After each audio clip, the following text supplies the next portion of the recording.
মোবাইলে ধারণ করা ভিডিওতে দেখা যাচ্ছে ডাকাত দলে লুটপাটে পুরো ঘর এলোমেলো, ছড়িয়ে ছিটিয়ে রয়েছে আসবাবপত্র ও ড্রয়ার। এই ঘটনার পর এলাকা জুড়ে তৈরি হয়েছে চাঞ্চল্য। জানা যায় ২৭ ফেব্রুয়ারি শুক্রবার ভোররাতে শহরের আগ মুহূর্তে পঞ্চগড় সদরের হাফিজাবাদ ইউনিয়নের যুগিভিটা গ্রামের কলেজ অধ্যক্ষ নুরুল্লাহর বাড়িতে সংঘটিত হয় দুর্ধর্ষ ডাকাতি। অস্ত্রের মুখে পরিবারের সদস্যদের জিম্মি করে লুট করা হয় প্রায় ৮ ভরি স্বর্ণালংকার, নগদ ২,২০,০০০ টাকা এবং একটি স্মার্টফোন। পরে একই দিন পঞ্চগড় সদর থানায় মামলা দায়ের করে ভুক্তভোগী পরিবারটি। দুইটার দিক ঘটনাটা, তখন হঠাৎ করে ওরা আসে, আমাদের সবার বাচ্চাদের শুরু করে গলার মধ্যে ছুরি দিছে আর মুখ চিপে ধরছে, বলতেছে সোনাগোনা কোথায় আছে বের করে দেন তাড়াতাড়ি।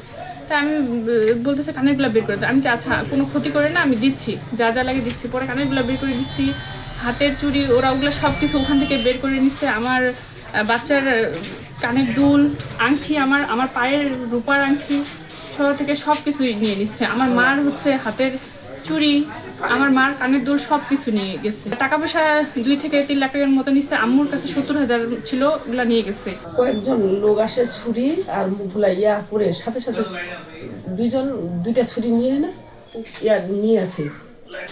হাতটাতে একটা ছুরি দিয়েছে, গলায় একটা ধরছে, মুখ চাপে ধরে। ছোট বাচ্চাগুলো বলতেছে যে যদি চিল্লাচিল্লি করো বাচ্চাগুলো জমা করে দিব। টাকা পয়সা ছিল, সোনা দানা ছিল, মজুত টাকা ছিল, সব নিছে এবং দলিলও সব এলোমেলো করে থেকে গেছে। দলিলপত্র যা আছে কাগজপত্র কিছু নিয়ে গেছে, দলিল কিছু নিয়ে গেছে। আমি আসার পরে দেখতেছি বাসার মধ্যে সব কিছু এলোমেলো। প্রতিটা রুমের যে বিছানাগুলো আছে সেগুলো উল্টায় উল্টায় রাখছে। তারপরে যে ভাইয়ার যে রুম আছে সেখানে আলমারিগুলো জোরপূর্বক খোলার চেষ্টা করে কিছু কিছু ড্রয়ার ভাঙছে। বাকি কাগজপত্র যা কিছু ছিল সব কিছু উলটপালট করে ফেলে রাখছে। এদিকে মামলা দায়ের ও ঘটনার 1 সপ্তাহের মাথায় ডাকাতির মূল পরিকল্পনাকারী আলম সহ 6 জনকে গ্রেপ্তার করা হয়েছে বলে সংবাদ সম্মেলনে দাবি করে পঞ্চগড় জেলা পুলিশ।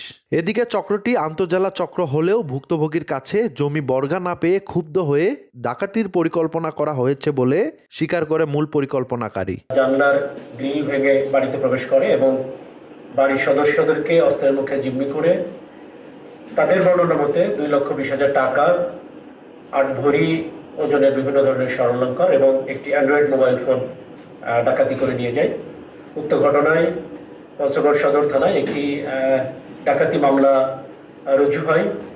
উক্ত ঘটনায় থানা পুলিশ এবং জেলা ডিবির একটি চৌকস দল তদন্তে নামে এবং তদন্তের বিভিন্ন আধুনিক কলাকৌশল ব্যবহার করে গত 4/3/2026 তারিখ রাত্রি অনুমান 2টা থেকে 3টার মধ্যে পঞ্চগড়ের গাড়াতি, ছিটমহল, পুকুরিডাঙ্গা সহ বিভিন্ন জায়গায় অভিযান করে প্রাথমিকভাবে 5 জন ডাকাতকে তারা গ্রেপ্তার করতে সক্ষম হয়।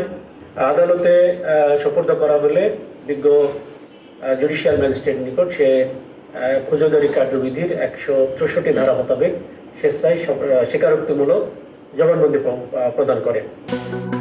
গ্রেপ্তারকৃতরা হলেন পঞ্চগড় সদর উপজেলার হাফিজাবাদ এলাকার মজিবুর রহমান, একই এলাকার রমজান আলী, সাদ্দাম হোসেন, আশিক, জুবায়ের ও মূল পরিকল্পনাকারী আলম।